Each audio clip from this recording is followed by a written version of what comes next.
Okay, let me start off by saying this. I do not want the title to be misleading at all. I will not be talking about Hebrew slaves, Jewish slaves, Israelite slaves inside of Egypt. This video is not about the Bible. It's not about Hebrews. It's not about any of that. Any of that.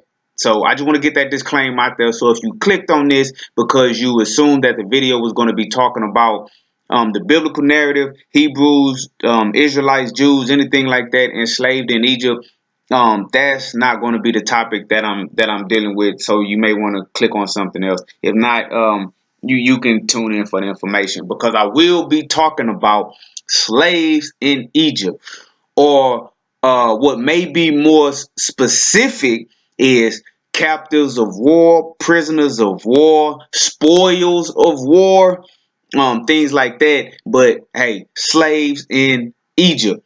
Were there slaves in Egypt? Now, the extent of these slaves, these captives, these prisoners of war, that's for somebody else to decide. I just want to deal with whether or not they are there.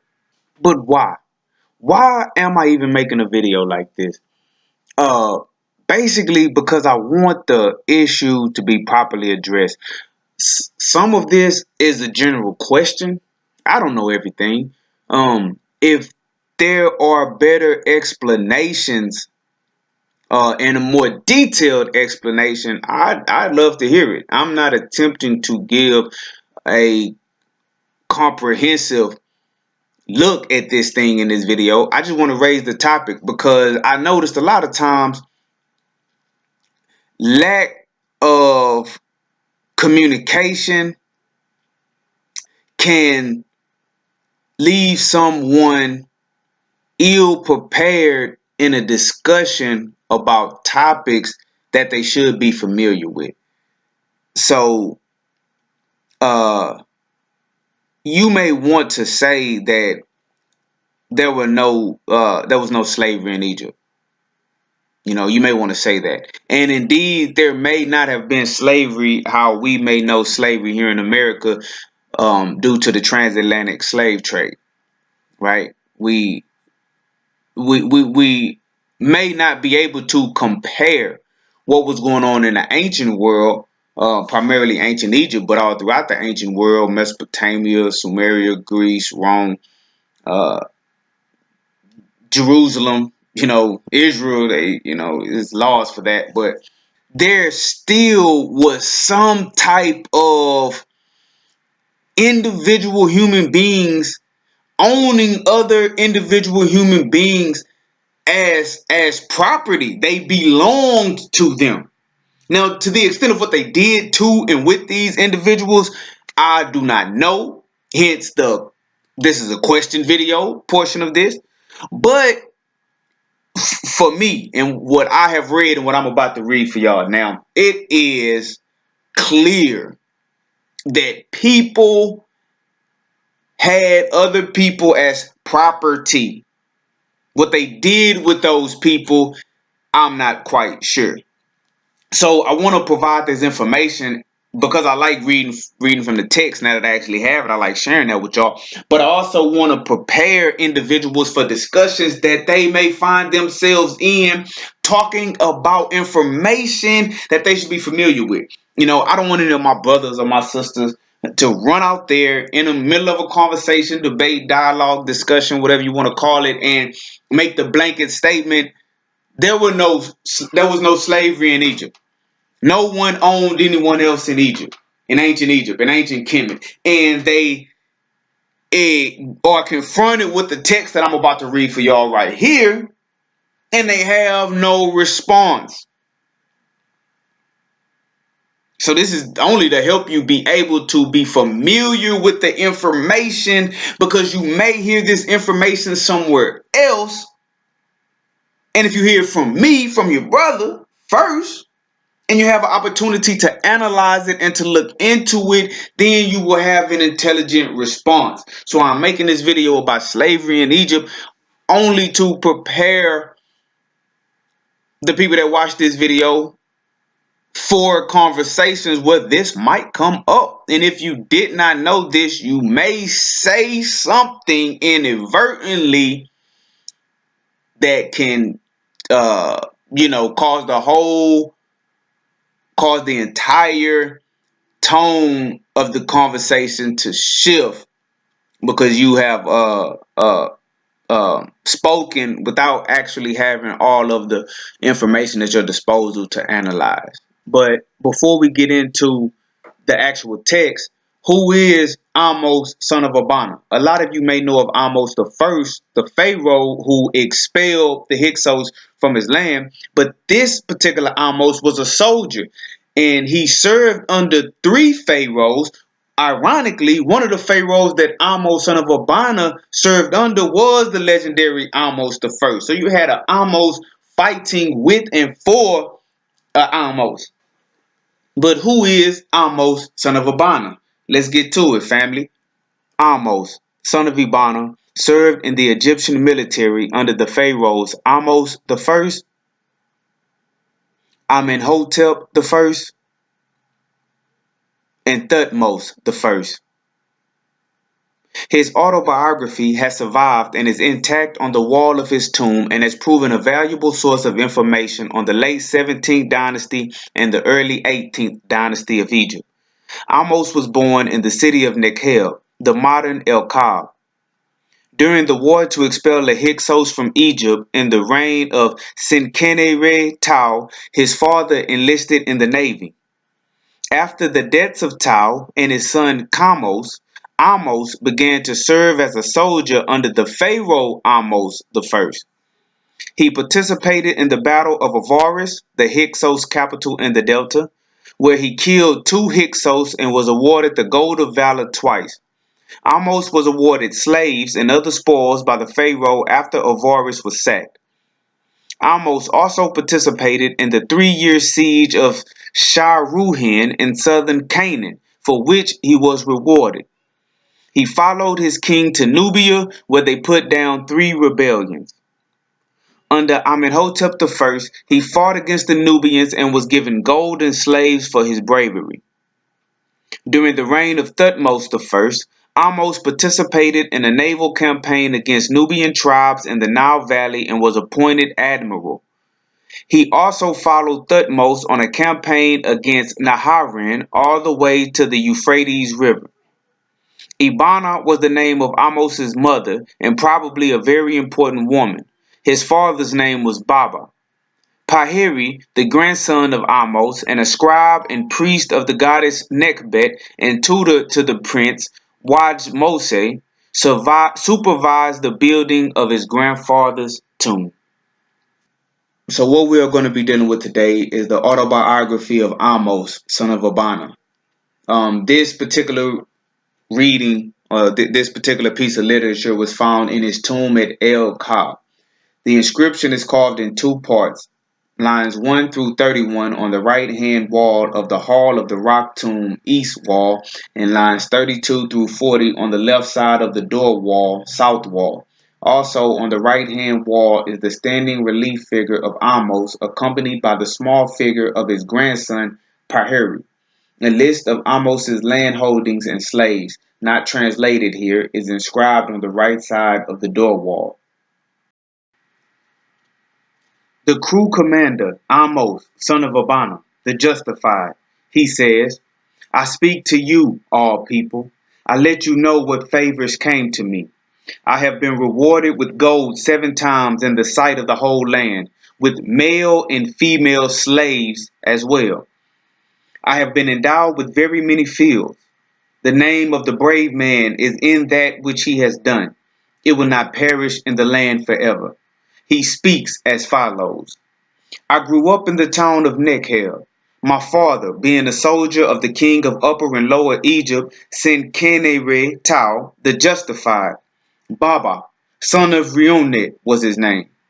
I became a soldier in his stead on the ship, the Wild Bull, in the time of the Lord of the 2 lands, Nepetia, the justified. I was a youth who had not married. I slept in. Now when I had established a household, I was taken to the ship northern because I was brave. I followed the sovereign on foot when he rode about on his chariot, when the town of Avaris was besieged. I fought bravely on foot in his majesty's presence. Thereupon I was appointed to the ship rising in Memphis. Then there was fighting on the water of Pejedku of Avaris. I made a seizure and carried off a hand. When it was reported to the royal herald, the gold of valor was given to me. Then they fought again in this place. I again made a seizure there and carried off a hand. Then I was given the gold of valor once again. Then there was fighting in Egypt to the south of this town, and I carried off a man as a living captive. I went down into the water, for he was captured on the city side, and crossed the water carrying him. When it was reported to the royal herald, I was rewarded with gold once more. Then Avaris was despoiled, and I brought spoil from there, 1 man, 3 women, total 4 persons. His majesty gave them to me as slaves. Again, then Avaris was despoiled, and I brought spoil from there, 1 man, 3 women, total 4 persons. His majesty gave them to me as slaves. Then Sharuhen was besieged for 3 years. His majesty despoiled it, and I brought spoil from it, 2 women and a hand. Then the gold of valor was given me, and my captives were given to me as slaves. Now when his majesty had slain the nomads of Asia, he sailed south to Ken-Hitnefer to destroy the Nubian bowmen. His majesty made a great slaughter among them, and I brought spoil from there, 2 living men and 3 hands. Then I was rewarded with gold once again, and 2 female slaves were given to me. His majesty journeyed north, his heart rejoicing in valor and victory. He had conquered southerners, northerners. Then Atta came to the south. His fate brought on his doom. The gods of Upper Egypt grasped him. He was found by his majesty at Tintah. His majesty carried him off as a living captive, and all his people as booty. I brought 2 young warriors as captives from the ship of Atta. Then I was given 5 persons and portions of land, accounting to 5 arure in my town. The same was done for the whole crew. Then came that foe named Tishian. He had gathered the malcontents to himself. His majesty slew him. His troop was wiped out. Then I was given 3 persons and 5 arure of land in my town. Then I conveyed King Djeserkare the Justified when he sailed south to Cush to enlarge the borders of Egypt. His majesty smote that Nubian bowman in the midst of his army. They were carried off in fetters, none missing, the fleeing destroyed as if they had never been. Now I was in the van of our troops, and I fought really well. His majesty saw my valor, and I carried off 2 hands and presented them to his majesty. Then his people and his cattle were pursued, and I carried off a living captive and presented him to his majesty. I brought his majesty back to Egypt in 2 days from Upper Well, and was rewarded with gold.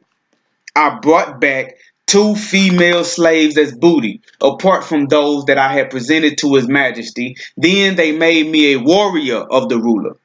Then I conveyed King Ahakparakare the Justified when he sailed south to Kent-Hint-Nefer to crush rebellion throughout the land, to repel the intruders from the desert region.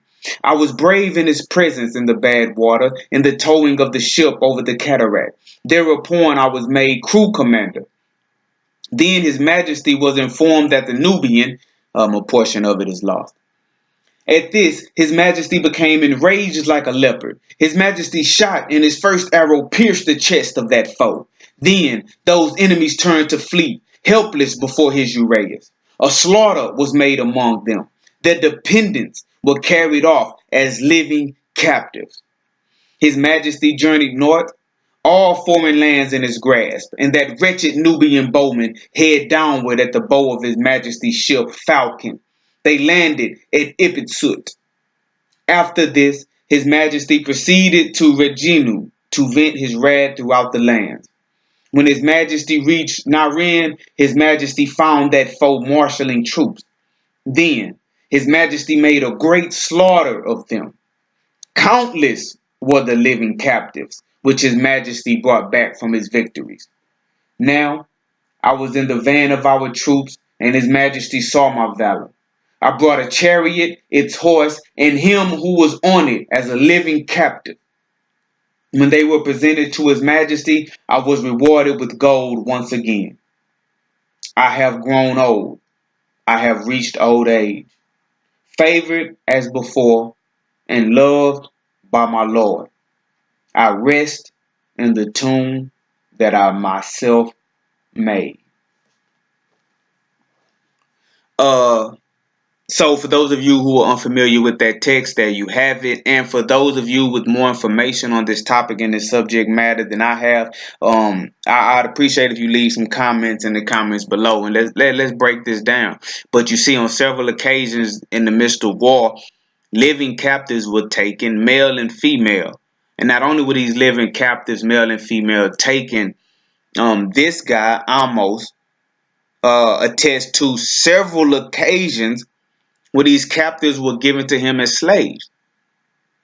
And if you add it up, he received more and more and more and more. What he was doing with them, I'm not here to say, but it's clear that there were slaves, prisoners of war, captives, and they belonged to other human beings. Talk to me. Hotel. Ancient Egyptian Literature, Volume 2, The New Kingdom. Miriam Litcham. Pages 12, 13, 14, and 15.